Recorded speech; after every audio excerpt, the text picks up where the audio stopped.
¿Qué tal? Muy buenos días a todos. Antes de nada, muchas gracias a Miquel Iturbe por su intervención.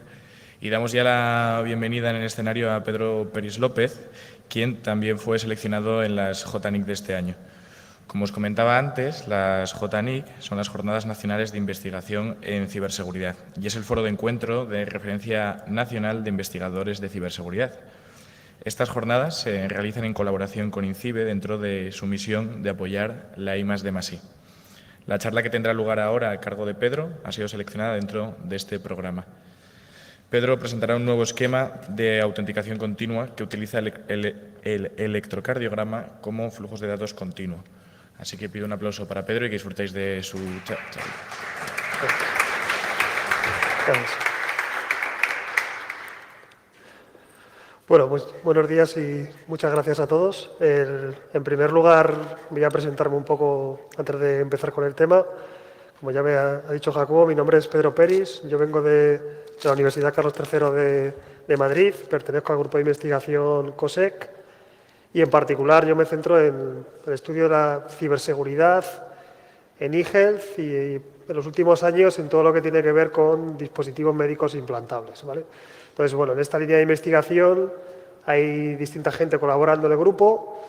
Entre ellos, bueno, una de ellas es Carmen Cámara, que es, digamos, quien es una de las primeras autores de este trabajo y quien fue invitada a dar esta charla, pero en realidad no está aquí porque se encuentra haciendo una estancia de investigación en la Universidad de Oxford. Entonces, bueno, es por el motivo por el que estoy yo aquí.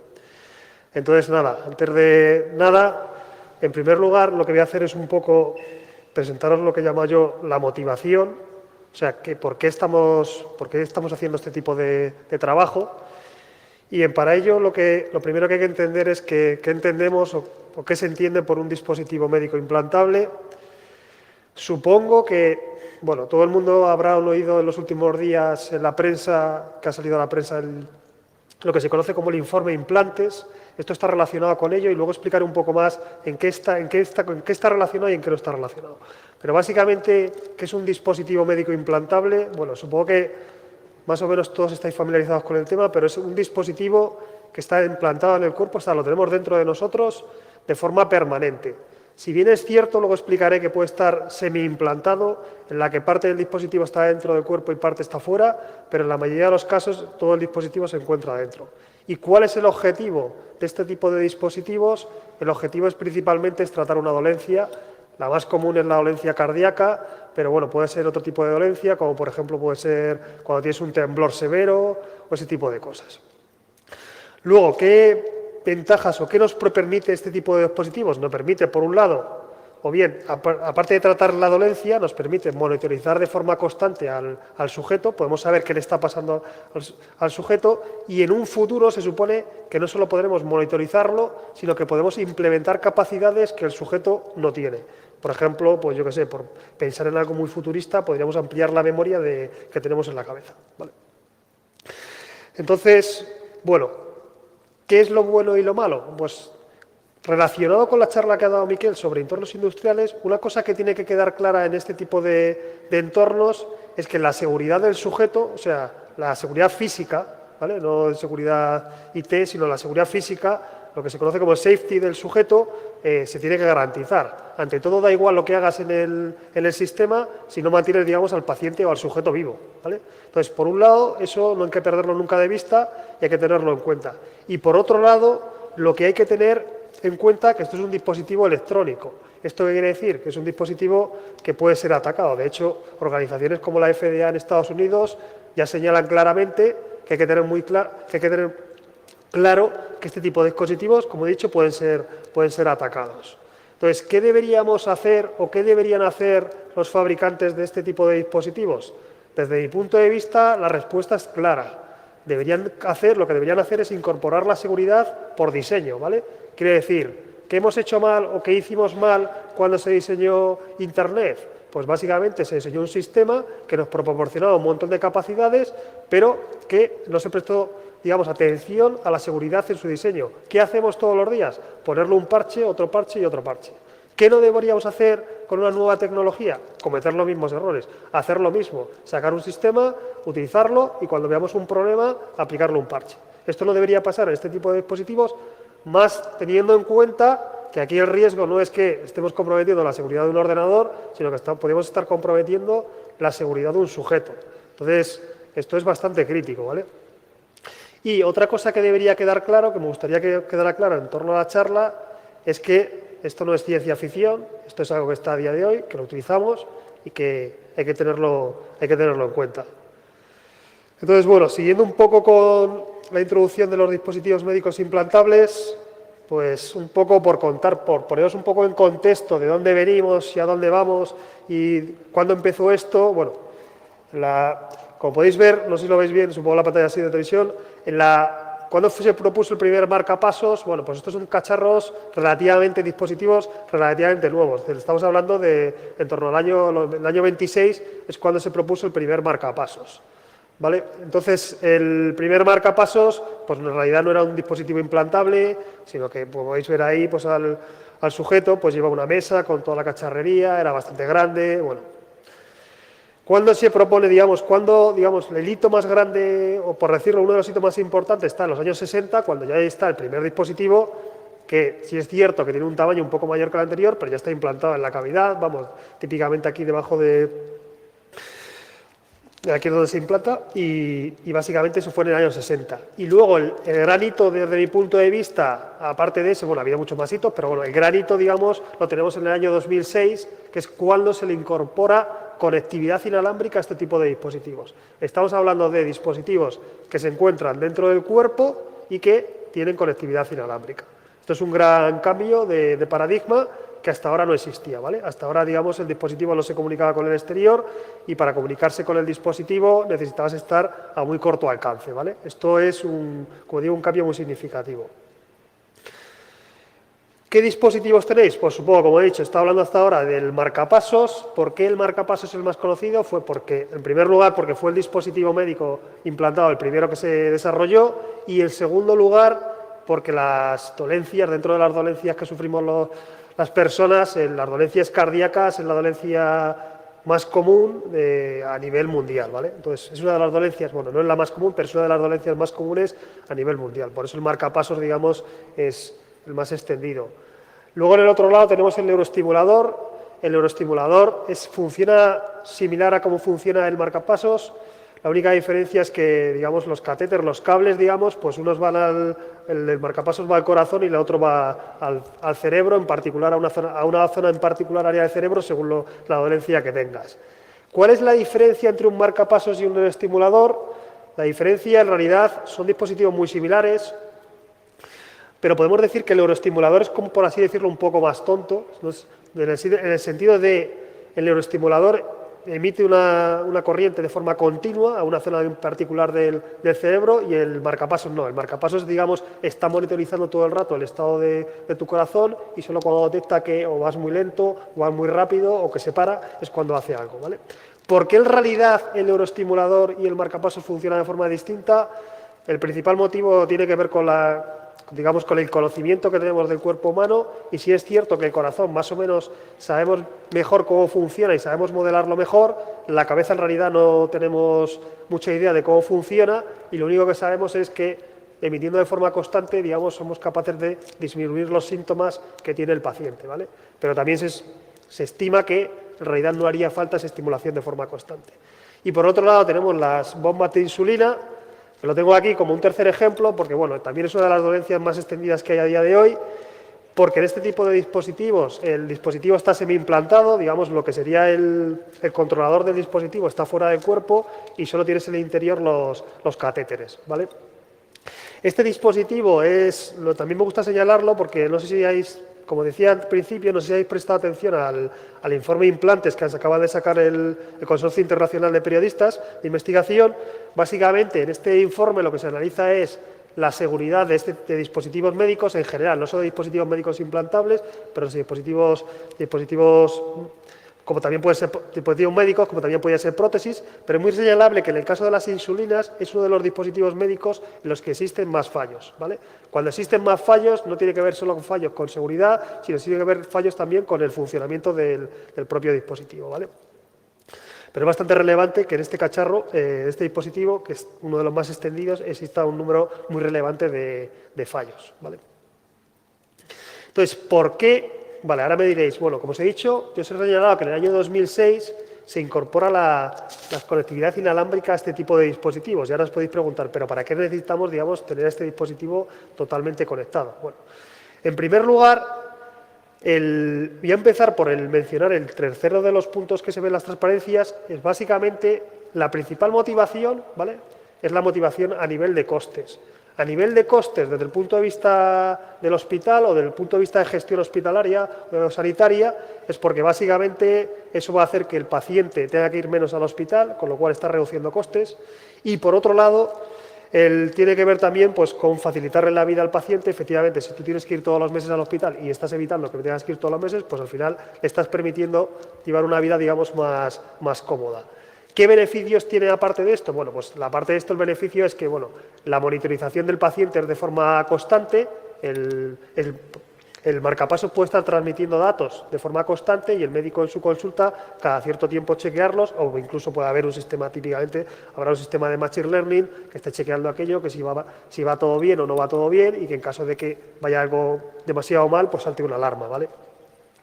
Como digo, principalmente esto nos va a permitir una supervisión y una gestión mucho más eficiente del sujeto, y nos va a permitir, digamos, hacer una detección mucho más temprana cuando le está pasando algo al sujeto. Luego, ¿qué se espera en un futuro? Pues en un futuro se espera que, ahora mismo, día de hoy, estos dispositivos, digamos, que funcionan de forma aislada, no se encuentran conectados con nada. En un futuro se espera que, bueno, pues que lleguen a formar una red y que todos los dispositivos que tenemos alrededor de nuestro cuerpo puedan interactuar entre ellos, comunicarse, compartir información, etcétera. A día de hoy, ¿cómo funciona esto? ¿Cómo funciona esta conectividad inalámbrica? Básicamente, normalmente lo que necesitamos habitualmente es un punto de acceso, es un punto de acceso propietario. Esto, uno de los problemas que hay, igual que en el entorno, como contaba Miquel, el entorno industrial, uno de los problemas que hay en el entorno médico es que son entornos bastante restringidos. En el caso del entorno médico es muy restringido, hay muy pocos fabricantes, tienen controlado mucho el mercado. Entre 3 o 4 grandes fabricantes se reparten el 90% de todo el mercado, y luego existen algunos pequeños fabricantes, pero básicamente hay muy pocos fabricantes, es un mercado muy restringido y con el acceso a la información relativamente limitada, ¿vale? Entonces esto hace que, bueno, pues no esté tan fácil, digamos, interoperar, o sea, averiguar qué está pasando aquí, pero básicamente cómo funciona el dispositivo: tú tienes el marcapasos, luego tienes un punto de acceso. Ese punto de acceso típicamente es un punto de acceso como el router que puedes tener en tu casa, suele ser estático, no se puede mover, pero es cierto que ya hay algunos fabricantes que han empezado a ofrecernos la posibilidad de tener un punto de acceso inalámbrico, pues igual que podrías hacer con el punto de acceso de tu móvil, pero que es un cacharro que tienes que llevar adicionalmente, ¿vale? Y la idea es que el marcapasos está reportando todo el rato información a ese punto de acceso, y ese punto de acceso suele volcar la información, habitualmente suele volcar la información en una nube propietaria, y el hospital se conecta a la nube para acceder a los datos. Bueno. Otro de los motivos que no mencioné, y es por qué se conectó esa conectividad inalámbrica, es que cuando te ponen normalmente cuando te operan, y te ponen el marcapasos, digamos, hay que configurarlo, ¿vale? Eso habitualmente, lo que inicialmente, al principio, cuando te hablamos de los 60, eso requería meter toda la máquina de programación dentro de la sala quirúrgica. Eso también traía unos problemas de higienización y todo este tipo de cosas. Con esta conectividad inalámbrica podemos tener la máquina en la sala contigua y no hace falta tener todo dentro de la sala de operaciones. Esto también es importante desde el punto de vista de la seguridad, porque sabéis que las infecciones es algo crítico en un hospital, y más cuando hay una operación, ¿vale? Entonces, desde el punto de vista de la seguridad, ¿se pueden atacar este tipo de dispositivos? La respuesta es sí, y es una realidad a día de hoy como cualquier otra, ¿vale? Es cierto que, ¿vale?, el número de dispositivos, el número de implantes médicos, pues es más limitado que, digamos, que en otras tecnologías. Hay menos dispositivos que atacar, por así decirlo, pero sí pueden ser atacados en un dispositivo electrónico con conectividad inalámbrica. Entonces, ¿qué tipo de ataques podemos hacer para este tipo de implantes? Pues en realidad podemos hacer casi cualquier cosa, ¿vale? A día de hoy, ¿qué se ha hecho? Pues hasta el día de hoy, digamos, los ataques que ha habido se centran mucho en ataques, digamos, de laboratorio, ¿vale? Pero esto no quiere decir que no se puedan implantar de forma práctica en la realidad, ¿vale? Entonces, os cuento algunas cosas que se vieron. Muchos de los dispositivos médicos implantables que hay a día de hoy transmiten la información en texto en claro, ¿vale? El único problema que hay aquí es cómo se codifica esa información. Pero esto al final lo único que requiere es irte al laboratorio, coger el osciloscopio, capturar datos y, bueno, y cacharrear ahí un rato hasta que averiguas qué tipo de codificación se está utilizando, ¿vale? No suelen utilizar las codificaciones convencionales, suelen ser propietarias, esto hace que se tarde un poco más, pero al final, bueno, al final consigue sacar la información, ¿vale? Esto es bastante relevante porque estamos transmitiendo toda la información del paciente, ¿vale? Es información confidencial, que no debería transmitirse, claro, ¿vale? ¿Qué más cosas podemos hacer? Pues otra de las cosas que se ha visto es que se puede reprogramar el dispositivo, ¿vale? Aquí os traigo un ejemplo, pues este fue un caso de que se demostró cómo reprogramar una bomba de insulina y como veis el hardware que se utilizó es relativamente sencillo, una placa de Arduino y una antena. En la antena es cierto que hubo que, digamos, tunearla de alguna manera, porque bueno, la frecuencia de operación de este tipo de dispositivos no es la que utilizamos en redes inalámbricas, estamos en torno a los 500 MHz, por ahí, ¿vale? Pues entonces, bueno, hubo que hacer un tuneo en la antena, pero al final es capaz, digamos, de hablar con en este caso, con la bomba de insulina. Luego lo que hubo que hacer también ingeniería inversa para ver qué códigos, digamos, la bomba de insulina entendía y qué códigos no, y a partir de ahí, pues bueno, en principio teníamos cualquier control con la bomba de insulina porque no hay ningún tipo de seguridad. Como digo, aquí la única complicación más, digamos, fue de la cacharrería de la ingeniería inversa de si eres capaz de entender qué idioma habla el dispositivo, pero nada más. Pero es un idioma en texto en claro, ¿vale? O sea, posiblemente es un idioma que al principio no hablábamos, pero es un idioma en texto en claro, ¿vale? Entonces, al final, una vez que sabes cuál es su idioma, pues eres capaz de hacer casi cualquier cosa con el dispositivo, ¿vale? Esto, digamos, vale, aquí está con una bomba de insulina, pero si le vas al caso del marcapasos, pues en el caso más crítico, pues si realmente eres capaz, digamos, de mandarle, digamos, comandos que acepta ese marcapasos, pues serías capaz, por ejemplo, de crearle a una persona un ataque al corazón, ¿vale? Entonces, es bastante crítico, ¿vale? Es un cacharro que lo llevas dentro. En el caso del neuroestimulador, pues, por ejemplo, si yo qué sé, si un paciente tiene un severo temblor ya muy serio, pues le puedes simplemente apagándoselo, vale, ahí no, posiblemente simplemente apagándoselo, pues posiblemente puedes hacer que esté temblando todo el rato, o le puedes meter mucho voltaje y eso puede causarle daño en esa zona cerebral, etcétera, etcétera. Entonces, bueno, hay que tener un poco cuidado porque, como digo, al final el dispositivo está dentro del cuerpo, ¿vale? Y luego hay cosas tan sencillas como, bueno, simplemente estar todo el rato, por ejemplo, encendiéndolo y apagándolo, ¿vale? Despertando al dispositivo. Esto hace que la batería del dispositivo disminuya, ¿vale? Esto puede parecernos una tontería, pero es algo bastante crítico. ¿Y por qué es crítico? Porque básicamente, como digo, el dispositivo está dentro del cuerpo. En el caso de este tipo de dispositivos, ¿cuánto dura la batería de un marcapasos? Bueno, pues depende del marcapasos y lo nuevo, pero en torno entre 5 y 10 años, por decir un número, ¿vale?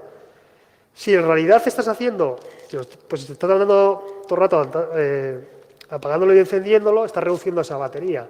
¿Y qué pasa? Que cuando te tienen que cambiar la batería, en la mayoría de los casos es una intervención quirúrgica.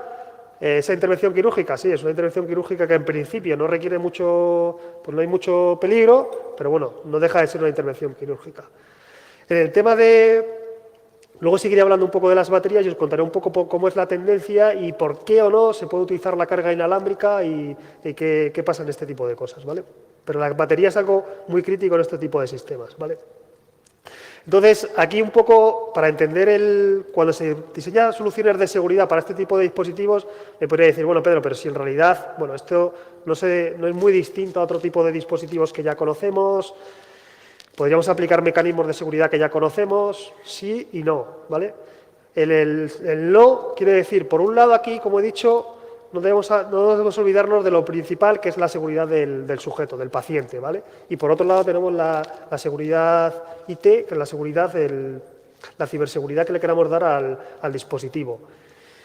Y para hacer esto tenemos que tener en cuenta, por un lado, cuáles son las capacidades, por ejemplo, cuánta capacidad de cómputo tiene este dispositivo. Pues como podréis entender, estos dispositivos tienen una capacidad de cómputo limitada, tienen una memoria limitada, la batería es limitada, es decir, todo está bastante limitado, no voy a poder hacer casi cualquier cosa, ¿vale? Entonces, alcanzar una solución de seguridad para este tipo de dispositivos requiere un compromiso entre este tipo de, lo que llamo aquí las tensiones y los compromisos, ¿vale? Entonces, como digo, lo primero en cuanto a la batería del dispositivo, pues eso, en torno a entre 5 y 10 años, A día de hoy, en la mayoría de los casos, requiere pasar por intervención quirúrgica y, si bien es cierto que ya hay algún fabricante que ha lanzado en el mercado algún dispositivo que permite la recarga inalámbrica por la noche o en realidad cuando quieras, con un contacto prácticamente físico. ¿Qué problema hay con la recarga inalámbrica? Bien, la recarga inalámbrica para otro tipo de dispositivos, como puede ser nuestro móvil, ya funciona a día de hoy. El problema de la recarga inalámbrica en un dispositivo médico implantable es que está dentro del cuerpo y no está muy claro si cuando tú recargas de forma inalámbrica eso, si eso realmente está afectando a otros órganos del cuerpo, ¿vale? Porque los órganos del cuerpo están bastante próximos, pues al final estás dando ahí un campo electromagnético, un voltaje, y al final eso está haciendo que, bueno, pues que pueda tener una influencia o no. ¿Tiene influencia? En realidad no lo sabemos, ¿vale? Es algo que no se ha estudiado y, bueno, pues está ahí un poco en entredicho. Es cierto que, como digo, hay algún fabricante que ya ha sacado algún dispositivo, pero todavía no está como muy establecido, ¿vale?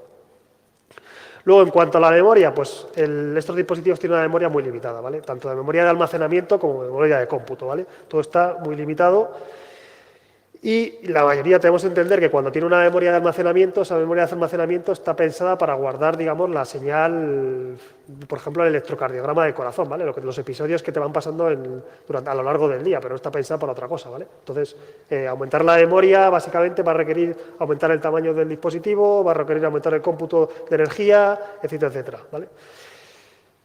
Y en cuanto a la comunicación y el cómputo es muy limitado y la comunicación también. En cuanto, yo diría que desde mi punto de vista, posiblemente el factor determinante es la comunicación. Muchas veces nos olvidamos del cómputo, de la comunicación, pero la comunicación está muy limitada porque en términos de energía es muy demandante. Y si tú requieres que el dispositivo esté transmitiendo de forma constante, esto va a hacer que la batería, el nivel de vida de la batería sea mucho menor, ¿vale? Entonces, básicamente el problema que tenemos es que hagamos lo que hagamos,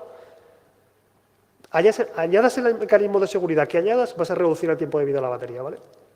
Y esto es crítico, ¿vale? Entonces, a día de hoy eso tiene consecuencias más severas en el sentido de que la batería está adentro. Si ya, digamos, de forma extendida tuviéramos recarga inalámbrica, pues esto sería mucho más fácil, ¿vale? Entonces, bueno, en el tema de los modelos de adversario no me voy a meter mucho, seguimos los modelos de adversarios tradicionales, ataques activos, ataques pasivos, un poco el modelo tradicional, ¿vale? Y en cuanto a los mecanismos de seguridad, pues en realidad existen muchos mecanismos de seguridad que se pueden aplicar. Básicamente están basados en los mecanismos de seguridad tradicionales, pero van a requerir alguna, digamos,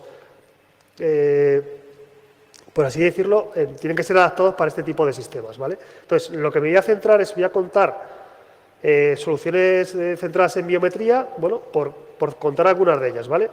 Entonces, en el caso os quiero contar al menos dos, como digo, voy a contar soluciones de biometría basadas en el electrocardiograma y nos hemos centrado en el electrocardiograma, como he dicho, porque es el dispositivo médico implantable más conocido y, bueno, el electrocardiograma pues, es la señal que nos proporciona este dispositivo, ¿vale? Entonces, básicamente, cuando diseñamos un sistema de autenticación, podemos utilizar algo que nosotros conocemos como una contraseña, podemos utilizar algo que nosotros tenemos como una smart card o algo que nosotros somos, lo que significa algo que nosotros somos como una huella dactilar o una firma biométrica, ¿vale? En este caso, bueno, las características de un sistema biométrico pues tiene que ser universal, ¿vale? Todo el mundo tiene que tener esa característica, esa debe ser único, solo tiene que identificarnos a nosotros, tiene que ser permanente, más o menos invariante en el tiempo, y digo más o menos porque en realidad la mayoría de los sistemas biométricos lo que se ha visto es que la señal no es completamente estática en el tiempo, desde que nacemos hasta que nos morimos, sino que hay una evolución, con lo cual al final esto va a requerir que en algún momento dado el sistema se tenga que actualizar, ¿vale? Posiblemente sí ha pasado unos años, pero todos los sistemas biométricos necesitan, digamos, una actualización, ¿vale? Luego otra parte importante es que cómo se mide la señal. Bueno, no debe ser muy intrusivo el sistema y debe ser fácil, digamos, de adquirir la señal. Y el caso, bueno, y luego debe ser confiable, ¿vale? Esto debe proporcionar, el sistema debe ser totalmente fiable, ¿vale? En cuanto a la señal a la que nos vamos a centrar en la señal del corazón, básicamente, bueno, pues en realidad lo que estamos midiendo cuando hablamos de la señal cardíaca, lo que estamos midiendo es la señal eléctrica, la actividad eléctrica de lo que hay en el corazón. En realidad estamos midiendo en particular los potenciales de acción de las diferentes células del corazón, ¿vale? Esto al final se compone de una serie de ondas que si las sumamos nos dan al final lo que tenéis ahí al final, abajo de la figura, que es lo que se conoce como el electrocardiograma. Básicamente el electrocardiograma está compuesta de diferentes ondas, la primera onda es la P, luego tenemos lo que se conoce como el complejo QRS, en el pico que veis en el complejo QRS, el R es cuando pegamos un latido en el corazón, cuando estamos latiendo, bip, bip. Y luego pues tenemos otra vez hay dos ondas finales, la T y la U, ¿vale? Pues esta es la onda característica con la que vamos a jugar, ¿vale? Entonces, como digo, os voy a presentar un sistema de autenticación, uno de los primeros trabajos que hicimos, que es, podemos realizar un sistema de autenticación basados en electrocardiogramas a través de señales, lo que hemos llamado señales comprimidas. Entonces, bueno, para ello, lo primero que os quería contar es, si no estáis muy familiarizados con el tema de la biometría, digamos, cuando trabajamos con señales biomédicas o con señales en general, digamos, podemos trabajar en el dominio del tiempo o en el dominio transformado, ¿vale? En el dominio del tiempo, en particular aquí veis un electrocardiograma, pues tenéis un montón de puntos característicos, como son todos los picos de la señal, la diferencia de tiempos entre los picos, los ángulos de subida, etcétera, etcétera, ¿vale? Esto es bastante fácil de calcular, bueno, es relativamente fácil de calcular, pero es consume mucho en el tiempo, y por eso, digamos, hay otra gente que se plantea, en vez de trabajar en el dominio del tiempo, ¿por qué no me voy al dominio de la frecuencia? Que a veces es un poco más sencillo, digamos. Entonces, en el dominio de la frecuencia, bueno, pues hay un montón de transformadas que me permiten, digamos, transformar esa señal temporal al dominio frecuencial, ¿vale? Tenemos la transformada de Fourier, que es una de las más conocidas, la Wavelengths, que está ahora bastante de moda, y bueno, y en particular, nosotros trabajamos con la Walsh-Hadamard, y ahora explicaré por qué trabajamos con esta transformada, ¿vale?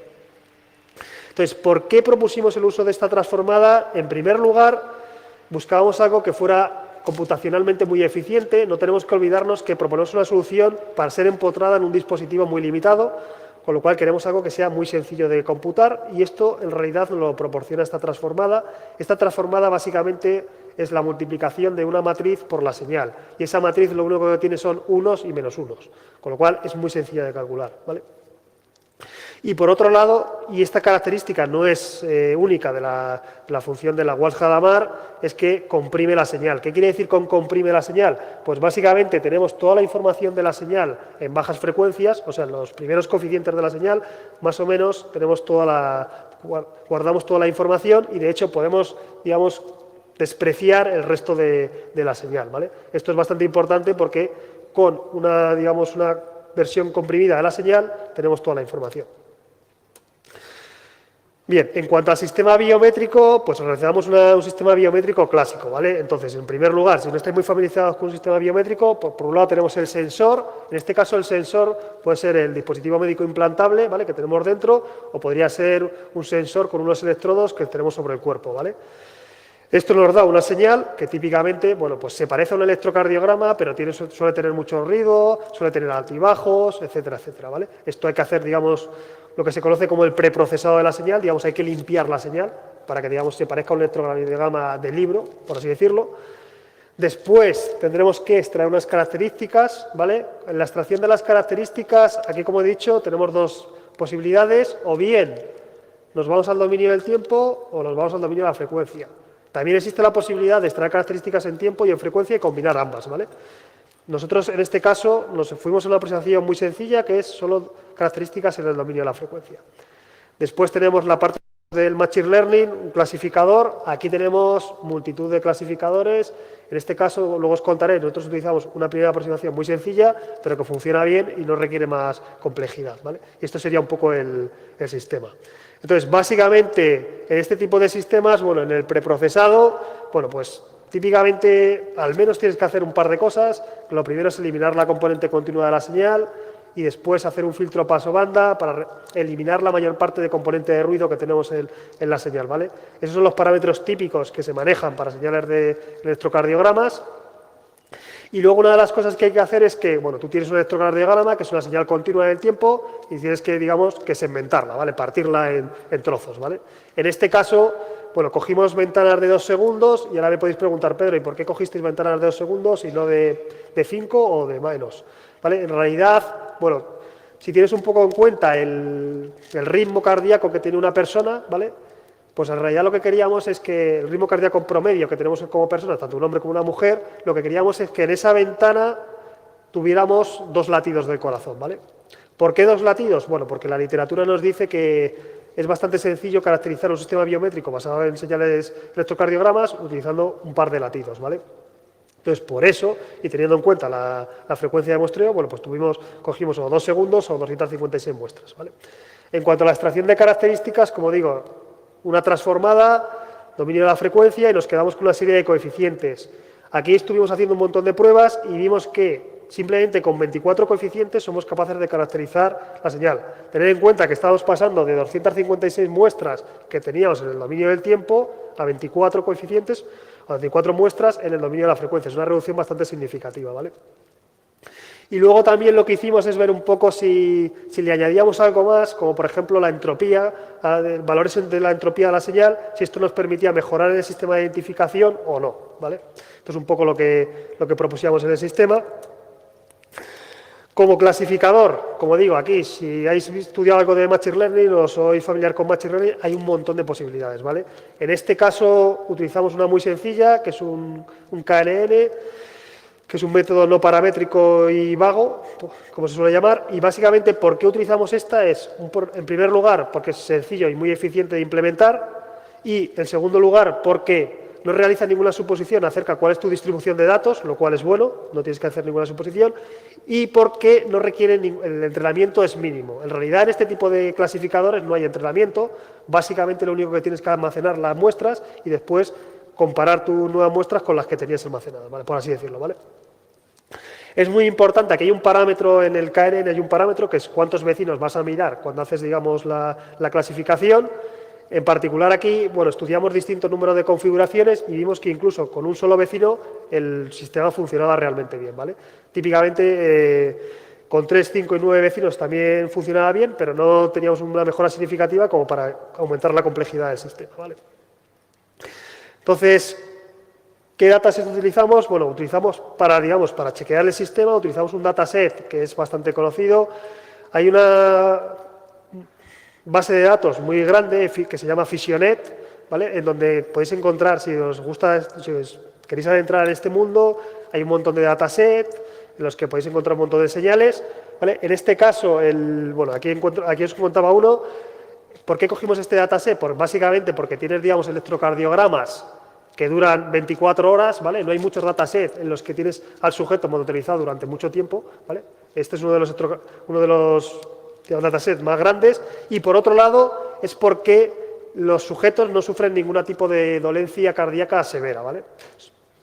Como dice ahí, no sufren arritmias significativas, ¿vale? En este caso hay que decir que en el campo de este dataset, si bien es cierto que está muy bien para hacer experimentación, digamos, para hacer las primeras pruebas, es un dataset en el que tenéis que tener en cuenta que el sujeto, las personas, pues están en condiciones ideales. El sujeto está quieto, está tumbado. Normalmente este tipo de dataset han sido adquiridos con 7 o 9 electrodos sobre el sujeto, que es decir, son condiciones ideales, ¿vale? Entonces, también no está de más que probéis el sistema con un entorno, digamos, más hostil, en el que el sujeto desarrolla distintas actividades, en el que el sujeto se mueve, en el que no solo tiene, en que no tiene 7 electrodos, sino que tiene normalmente una configuración típica de 3 electrodos, con lo cual va a haber más ruido en la señal, ese tipo de cosas, ¿vale? Entonces es importante jugar no solo con este tipo de dataset, que son más para un entorno clínico, sino con un entorno más real en nuestra vida diaria, ¿vale? Entonces, aquí os muestro un poco, sin entrar en detalles, cuáles son los resultados y como podéis ver, pues básicamente el entorno, dependiendo de si en la opción, aquí hay 2 opciones, opción 1 y opción 2. En la opción 1 solo utilizamos los coeficientes de la Hadamard y en la opción 2 utilizamos los coeficientes de la Hadamard y le añadimos la entropía. Bueno, hay una mejora significativa de un 2%, un 2,5%, pero no mucho más, ¿vale? Y estamos en torno a un 95 o un 97% de accuracy, lo cual quiere decir es que el sistema funciona bastante bien, ¿vale? Entonces, digamos que esto sería una primera aproximación, ¿vale? Es más bien una aproximación clásica al cómo resolver el problema de la autenticación biométrica. Y ahora lo que quería contar, y es un poco de las cosas últimas que hicimos, es bien, no sé si estáis familiarizados con qué significa sistemas de autenticación continua, pero básicamente, como digo, el sistema anterior es un sistema clásico de autenticación no continua, en que el usuario, por ejemplo, un sistema de autenticación no continua es aquel que el usuario se autentica una vez, por ejemplo, cuando nos logueamos en el sistema, ¿vale? Entonces, en el ordenador, intentas usuario y contraseña y ya no te tienes que autenticar más, ¿vale? Los sistemas de autenticación continua, digamos, son más demandantes en el sentido que el usuario, digamos, es autenticado cada cierto periodo de tiempo. ¿Qué significa cada cierto periodo de tiempo? Bueno, pues es un parámetro que va a estar configurado en el sistema, nos podemos autenticar cada 3 milisegundos, cada 3 minutos o cada lo que sea, ¿vale? Es un parámetro que está configurado. Pero sí es cierto que ahí nos estamos chequeando de forma continua que el usuario es un usuario legítimo, ¿vale? Y es una diferencia muy significativa, ¿vale? Entonces, para hacer este tipo de soluciones, el problema es que las técnicas clásicas de data mining o de machine learning no funcionan, ¿vale? Las técnicas clásicas de data mining es cierto que nos permiten tratar con datasets muy grandes, pero no nos permiten, digamos, tratar con el concepto de lo que se conoce como el data stream mining, ¿vale? Entonces, esto es el data stream mining, digamos, es una nueva área de la inteligencia artificial que nos permite tratar con las señales de una forma continua, ¿vale? Entonces, ¿qué características tienen este tipo de sistemas? Pues la principal diferencia es que las señales, o sea, las muestras que tenemos, solo se inspeccionan una vez, ¿vale? Luego, otra característica muy importante es que el número de recursos es muy limitado, tanto en memoria como de trabajo, ¿vale? Si comparamos con una solución clásica de data mining, cuando tú tienes, digamos, un dataset que tú vas a dividir en training y en testing, tanto el dataset de training como de testing lo puedes meter todo en la memoria, ¿vale? Te cabe todo en la memoria.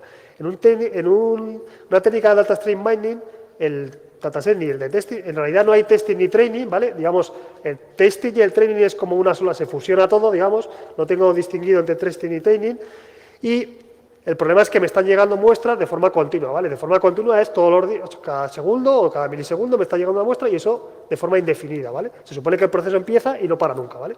En principio ese proceso es infinito, ¿vale? Y luego otra de las características que tengo que tener es que debe ser inmediato. Quiere decir, yo puedo tener un sistema, pero el sistema tiene que, digamos, que predecir, a mí me tiene que llegar una muestra y debo ser capaz de predecirla en ese mismo instante de tiempo, ¿vale? Entonces, esto es un poco la gran diferencia entre el sistema anterior. Digamos, en el sistema anterior es más estático, en este sistema, digamos, es una serie de temporal, es una señal que está evolucionando con el tiempo y que te está alimentando de forma continua, ¿vale? Entonces, para hacer esto, bueno, como digo, hay una nueva área de la inteligencia artificial que se llama Data Stream Mining Systems, ¿vale? Es una forma, digamos, de procesar de forma distinta. El sistema, digamos, que propusimos es... Hay unas partes que son similares a las anteriores. Tenemos, en primer lugar, el sensor, tenemos el preprocesado y la extracción de características. Esto, en principio, podría ser igual que lo que teníamos en la, digamos, en la propuesta anterior. Luego veremos si es exactamente igual lo que propusimos o no. Luego tendríamos, digamos, si nos olvidamos del módulo de similaridad, tendremos lo que se llama el sistema, el learner, el sistema de aprendizaje, que en este caso será un sistema de aprendizaje que puede estar basado en los sistemas de aprendizaje, digamos, de data mining, de data mining que ya conocemos, pero que necesitan ser, digamos, actualizados, o sea, necesitan que ser transformados para aplicar en este nuevo paradigma. Y en este caso, como digo, añadimos un nuevo módulo que le llamamos el módulo de similaridad.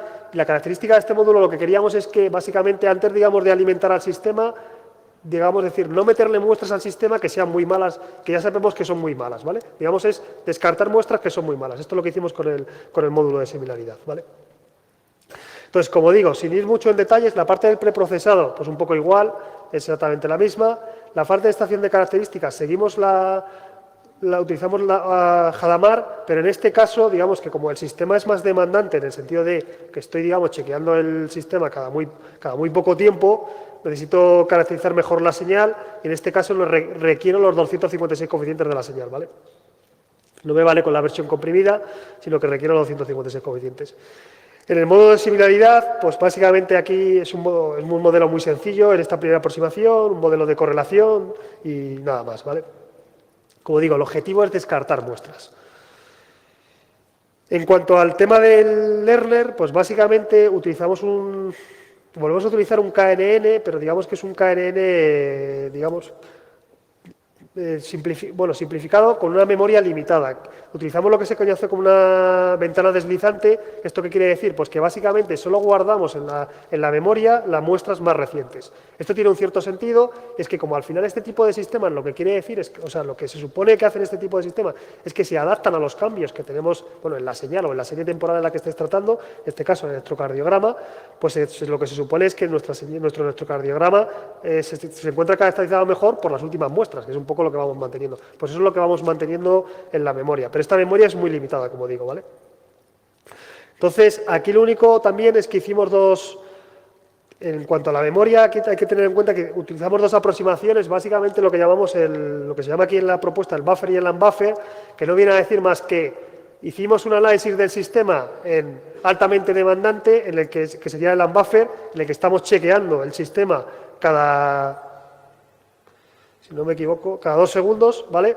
Y luego tenemos lo que se llama el buffer approach, en lo que estamos chequeando el sistema cada 3 minutos, ¿vale? Es un poco lo estás chequeando más o menos en tiempo real, bueno, no es tiempo real, pero bueno, cada muy poco tiempo, o lo estás chequeando cada un intervalo de tiempo mayor, ¿vale? Pero intervalos de tiempo regulares, ¿vale? Entonces, esto es un poco lo que se muestra aquí, que es básicamente lo que podéis ver aquí es, bueno, cómo se comporta el sistema si la autenticación es, digamos, cada 2 segundos o cada 90 segundos, 3 minutos, ¿vale? Entonces, la idea es, en el caso de 2 segundos, bueno, la accuracy, hay un poco deterioro de la accuracy, estás en torno al 80%, lo cual, bueno, no está mal, pero es relativamente bajo, ¿vale? Y en cuanto ya, digamos, somos menos exigentes en el sistema, pues ya somos capaces de volver otra vez a tener accuracy, la misma que teníamos en un sistema clásico, en torno al 95%, lo cual ya es una cifra mucho más relevante, ¿vale? Entonces, como digo, la gran diferencia entre estos sistemas es la que estamos monitorizando en tiempo regular, y la otra gran diferencia es que las capacidades, o sea, la memoria que necesita el sistema es mucho menor, con lo cual es capaz de empotrar estos sistemas en dispositivos mucho más limitados, porque no requieres tanta memoria, digamos, para funcionar. Y luego, porque igual que antes, ¿por qué proponíamos el KNN, en este caso con la estrategia de la ventana deslizante? Es porque es muy simple y en realidad no requiere casi cómputo en el sistema, ¿vale? Entonces, ahora lo último que os quería contar antes de terminar es básicamente, bueno, bien, hasta ahora los que os he contado es, bueno, podemos hacer sistemas de autenticación continua o no continua basado en el electrocardiograma, pero otra de las cosas que nos planteamos un poco más, pensando en el futuro, ¿vale?, ¿somos capaces, digamos, de mejorar el sistema o somos capaces de proponer un sistema mejor si en realidad de utilizar una única señal utilizamos varias señales, ¿vale? Pues esto es lo que se conoce como un sistema multimodal y es un poco lo que hicimos en este último trabajo. En este último trabajo, bueno, aquí tenéis un prototipo, es muy casero, como podéis ver, en realidad es muy de bajo coste y, bueno, y un poco no demasiado cómodo en su portabilidad, pero bueno, como digo, es un poco de estudio de laboratorio para un primer estudio. Entonces, básicamente, ¿qué tipo de señales cogíamos? Pues teníamos el electrocardiograma, cogíamos también la señal, el fotoplastimiografía, el PPG, cogíamos el acelerómetro y la respuesta galvánica, también el GSR, ¿vale? Bueno, 2 señales del corazón, señales de movimiento y un poco la respuesta galvánica que típicamente, bueno, pues la utiliza la gente que utiliza cosas de emociones, es un poco como responde el cuerpo, pues es por donde se suele estudiar este tipo de señales, ¿vale? Entonces, sistema biométrico, aquí, bueno, aunque la figura parezca un poco mejor que las anteriores, pues es un sistema biométrico clásico, no hay nada nuevo, ¿vale? ¿Qué tipo de señales, como digo, tipo de señales utilizamos? Las que he mencionado y las características que sacamos, pues tanto para el ECG, el PPG y el acelerómetro, nos volvemos a la frecuencia. En este caso, bueno, indagamos un poco si sacábamos características en el modo transformado de Fourier o en la de Hadamard. Bueno, un poco por ver si alguna de ellas funcionaba mejor que otra, y luego también en el caso del GSR, bueno, no sé si habéis estudiado alguna vez la señal del GSR, pero es una señal bastante sencilla, con no muchas fluctuaciones, y en este caso lo que vimos es que con algunas métricas estadísticas pues, somos capaces de, digamos, de caracterizarla relativamente bien, ¿vale? No hace falta mucho más. En cuanto al clasificador, aquí hay una diferencia fundamental respecto también a las propuestas anteriores, es que Hasta ahora lo que os he dicho, digamos, hemos seguido una aproximación clásica de data mining, es que tú tienes un dataset con 10 sujetos, pues básicamente ese dataset, para esos 10 sujetos, lo dividías en el training y en el testing, y tienes los 10 sujetos en training y tienes los 10 sujetos en testing, ¿vale? Eso es lo que habitualmente se hace en data mining, ¿vale? Sin embargo, si por ejemplo tú estás pensando en un sistema que quieres entrenar con tu propia señal, habitualmente primero tienes tu señal y luego tienes tu señal y la del resto. Pero normalmente inicialmente no tengo señal de otras personas, ¿vale? Por ejemplo, si quieres entrenar tu teléfono móvil con tu señal cardíaca, pues la que puedes administrarle típicamente es tu señal, no la del resto. Entonces, aquí en realidad utilizamos lo que se conoce como los One Class clasifiers de una única clase. Esto lo que quiere decir es que en el entrenamiento tenemos una única señal, un único sujeto, y en el testing tenemos un conjunto de sujetos, ¿vale? El target, el objetivo y otro más, ¿vale? Entonces, esto es un poco lo que vimos aquí. Y luego, aquí la ventaja que teníamos, bueno, en este trabajo, como he dicho, una de las grandes ventajas o grandes diferencias, digamos, con los anteriores, es que hasta ahora, y digamos, esto es yo creo que es una debilidad o una deficiencia de muchos trabajos, es que, como he dicho, la mayoría de los trabajos, los que se han presentado y muchos autores, es que están basados en dataset que están capturados en el entorno médico. ¿Por qué? Porque son los que hay disponibles, ¿vale? Entonces, si quieres hacer un trabajo a día de hoy y no tienes ese dataset, pues los databases que tenemos están pensados en el entorno médico. Entonces, en este caso, hicimos nuestro propio dataset, muy rudimentario, pero nuestro dataset, que nos permitía estudiar diferentes cosas. ¿Qué nos permitía estudiar? Pues qué pasa, por ejemplo, aquí tenemos distintas actividades. La actividad 1 es cuando el sujeto se está quieto, la actividad 2 es cuando el sujeto se encuentra andando, la actividad 3 es cuando el sujeto está quieto, pero digamos que ha estado andando hace un rato y ahora ha vuelto y vuelve a sentarse, ¿vale? Entonces, lo que queríamos ver aquí es cómo se comporta el sistema ante diferentes actividades y cómo se comporta el sistema si, por ejemplo, tú le entrenas para una actividad y le testeas en otra actividad, ¿vale? Esto no lo permitía hacer los otros datasets. Entonces, bueno, aquí podéis ver un poco, aquí, bueno, no es el accuracy, aquí lo estamos viendo, digamos, sería la inversa, es aquí muestras el error, el ER, ¿vale? El valor de error que tiene el sistema. Entonces, podéis ver, bueno, en realidad, si no veis la escala, básicamente lo que nos interesa que la figura sea lo más clara posible, que tengamos amarillos o lo más pálido posible. En el caso, si tienes una única señal, lo que está claro es que el electrocardiograma es el que mejor funciona, ¿vale? Eso ya lo sabíamos y esto un poco colabora lo mismo. Pues únicamente las otras señales, el PPG, el GSR o el acelerómetro por sí solas no nos funcionan del todo bien, entonces es mejor combinarlas. Y aquí, por ejemplo, tenéis un poco una combinación de las señales y, bueno, pues típicamente, pues yo qué sé, si combinamos, por ejemplo, para el escenario 3, si combinamos el ECG con el PPG y el GSR, pues bueno, tenemos valores muy, muy buenos tanto de accuracy como de error, ¿vale? Entonces, esto que nos viene a decir, un poco las conclusiones que podemos sacar de aquí es que parece ser que combinar diferentes señales, bueno, parece ser, como muestran los resultados, combinar diferentes señales mejora los resultados. Es verdad que ya con el ECG teníamos resultados bastante buenos, con lo cual la mejora es una ligera mejora, pero bueno, tenemos una mejora. Así que se espera, yo lo que creo es que hacia dónde deberíamos ir hacia un futuro es hacia combinar diferentes señales. Y también, ¿por qué deberíamos ir hacia esto? Es porque en realidad, en la mayoría de los casos, en el cuerpo, ya sea dentro o alrededor de nosotros, tenemos una serie de sensores. Entonces, al final es un poco explotar el potencial de todas esas señales que nos están proporcionando esos sensores, ¿vale? Entonces, simplemente permitirme unas conclusiones. En cuanto a los dispositivos médicos implantables, lo que os diría es, ¿son una realidad? Sí, la nueva generación de dispositivos médicos implantables están ya en el mercado. La mayoría de fabricantes, por no decir todos los fabricantes, ofrecen dispositivos médicos implantables con conectividad inalámbrica. Esto es una realidad. Es cierto que es una realidad para algunos tipos de implantes, para marcapasos es una realidad en todos los fabricantes. Para los estimuladores empieza a haber fabricantes que ya incorporan esta funcionalidad, no todos. Para la bomba de insulina casi todos incorporan esta funcionalidad, con lo cual esto es una realidad. Desde el punto de vista de la ciberseguridad, es un problema muy serio que debería ser abordado desde la fase de diseño. Aquí, digamos, yo la principal crítica que tengo es lo restringida que es el área, lo difícil que es acceder a la información, lo difícil que es acceder a los fabricantes. Nosotros tenemos experiencia de tratar con distintos fabricantes, de tratar de que nos proporcionen información, de que nos proporcionen dispositivos y la verdad es que la realidad es que en la mayoría de los casos la respuesta es negativa y cuando te dan información es muy poca información, ¿vale? ¿Por qué? Mi única explicación es que ellos se juegan mucho dinero y no están dispuestos a abrir el melón, en realidad, a que haya un análisis de seguridad.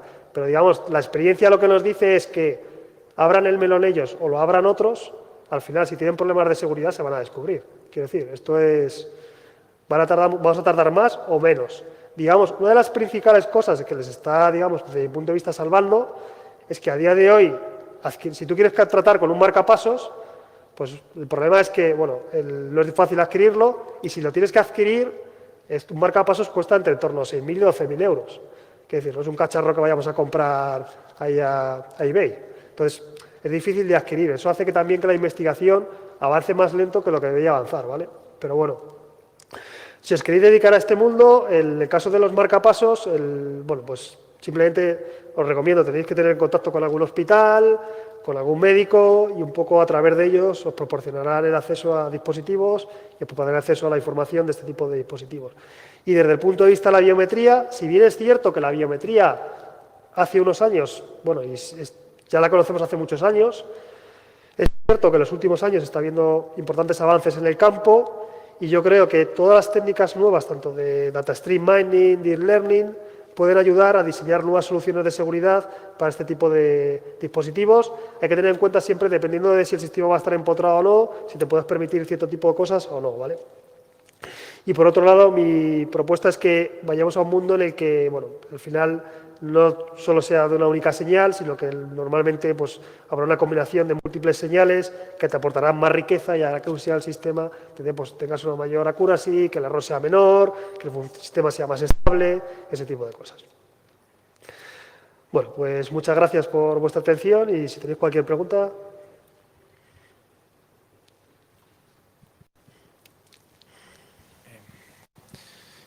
Yo quería preguntar las aplicaciones, el estado de la seguridad en dispositivos implantables, bueno, en este caso no implantables, pero los dispositivos como el que salió hace poco, que era capaz de analizar las ondas cerebrales y llevar un estudio sobre eso, el estado de si también se está trabajando en la privacidad de, por ejemplo, sobre esos datos, no están en un ámbito médico que es más, o sea, me refiero, más urgente. Está en juego la salud, pero la privacidad de los datos en cuanto a este tipo de dispositivos. A ver, el problema, o sea, lo primero es, en primer lugar, coincido contigo, por un lado hay que tener en cuenta la seguridad del paciente, el safety, y por otro lado hay que tener en cuenta la seguridad, ¿vale? Y en cualquier caso debería estar protegida tanto la seguridad y la privacidad de la información, del acceso y de todo. ¿Qué nos encontramos a día de hoy? La realidad es que la mayoría de los dispositivos que hay en el mercado no proporcionan seguridad, ¿vale?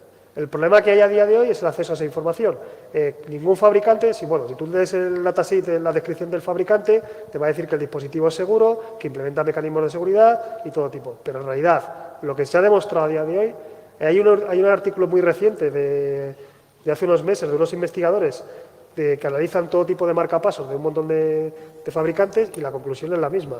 No hay casi ninguna medida de seguridad en este tipo de dispositivos. En los dispositivos cerebrales, en el caso de los implantables, en los no implantables, pues no conozco, no sé exactamente a cuál te refieres, tengo en la cabeza algunos de algún fabricante, pero en la mayoría de los casos te diría que no tienen tampoco ningún mecanismo de seguridad y sí debería tenerlo. Muchas gracias. Gracias a ti.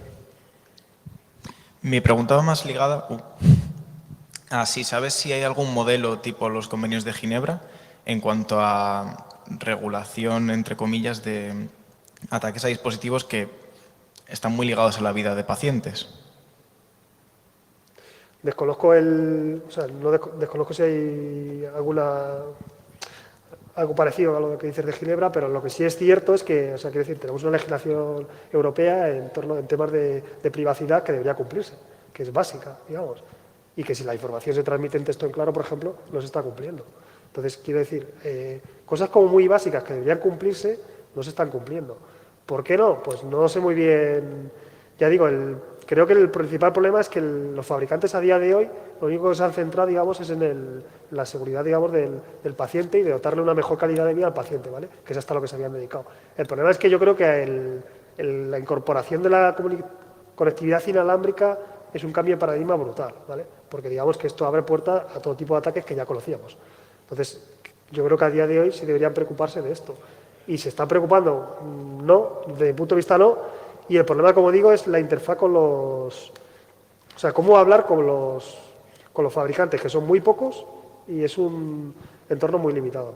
O sea, nosotros, cuando publicamos, por ejemplo, nosotros publicamos un artículo, una revisión de la seguridad de los dispositivos médicos implantables, en el primer trabajo que hizo Carmen en su tesis, y simplemente la hicieron una entrevista en la prensa y al día siguiente, nos llevábamos meses tratando de hablar con 2 o 3 fabricantes, pues al día siguiente teníamos llamadas de todos los fabricantes porque estábamos diciendo que los dispositivos médicos implantables no eran seguros.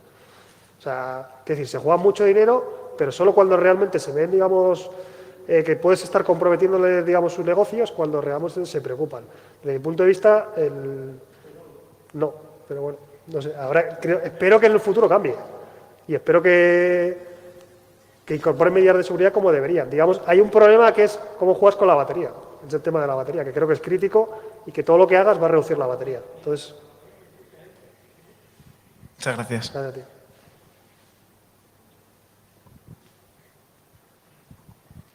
Me gustaría saber si hay algún caso de uso concreto que necesite la autenticación continua, que necesiten dispositivos implantables para asegurar la autenticación del usuario. A ver, depende de lo crítico que sea el sistema, si hay sistemas que requieren autenticación. De hecho, hay ya una empresa que vende el sistema de autenticación continua basado en el electrocardiograma, digamos. Él lo vende como para autenticar de forma continua en tu vida diaria. Aquí lo venden en una casa domotizada en la que estás todo el rato chequeando que el usuario está presente, qué puede hacer, qué no puede hacer, ese tipo de cosas. Pero bueno, yo creo que, digamos, los sistemas de autenticación continua, incluso no solo hablando de señales cardíacas, es un poco hacia donde vamos, ¿vale?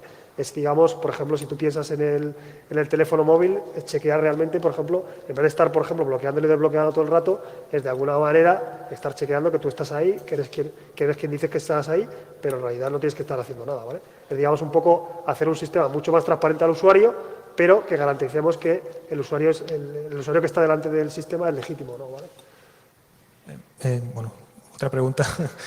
Relacionado a eso, pues otros sistemas biométricos como la huella dactilar o escáner de retina no serían sustituibles en este caso. A ver, el escáner de retina, digamos, es muy fiable. El problema del escáner de retina es que en realidad es invasivo, ¿vale? Es en realidad por lo que, digamos, yo creo que no se ha establecido mucho. La huella dactilar sí funciona muy bien y se viene estudiando hace un montón de años, ¿vale? Entonces, la gran ventaja que tiene, digamos, o sea, por ejemplo, si piensas en la huella dactilar y la comparamos con el electrocardiograma, desde mi punto de vista, es que la gran ventaja es que en realidad la huella dactilar tienes que estar poniendo la mano y en el electrocardiograma, digamos, si tú tienes unos sensores, que ya puede ser, por ejemplo, un implante médico o una camiseta que llevamos con sensores, si hacéis deporte ya hay fabricantes que venden camisetas con sensores que te miden el electrocardiograma, no el ritmo cardíaco, porque una cosa es medir el ritmo cardíaco cuando latimos y otra cosa es medir toda la señal, ¿vale? En realidad, para hacer un sistema biométrico no solo te vale con los latidos, sino que necesitarías, digamos, la riqueza un poco de todas esas ondas de la señal. Pero la gran ventaja que tiene es que, como volvía un poco a lo que te decía antes, es que es transparente al usuario. Tú no tienes que estar, digamos, interactuando todo el rato, ¿vale? En la huella dactilar sí tienes que estar interactuando. En la retina es muy fiable, pero es bastante invasivo. También tienes que interactuar, el sujeto tiene que estar bastante cerca, etcétera. Entonces, yo creo que el uso de las bioseñales te permite esa transparencia al usuario y que sea el sistema mucho menos invasivo, ¿vale? Gracias. De nada.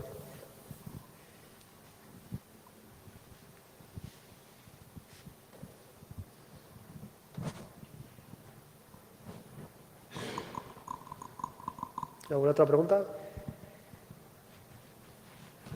Bueno, pues simplemente para terminar, daros las gracias por haber acudido y también deciros que, bueno, si tenéis alguna curiosidad que me hayáis preguntado, que queréis preguntar, bueno, pues tenéis mi contacto y estaré encantado de poderos ayudaros, poderos guiaros o daros más indicaciones un poco sobre este tema. Como decía, es un tema en el que trabajamos gente de mi grupo de investigación no solo yo, y bueno, es un tema que realmente nos apasiona y que estamos trabajando al día a día, ¿vale?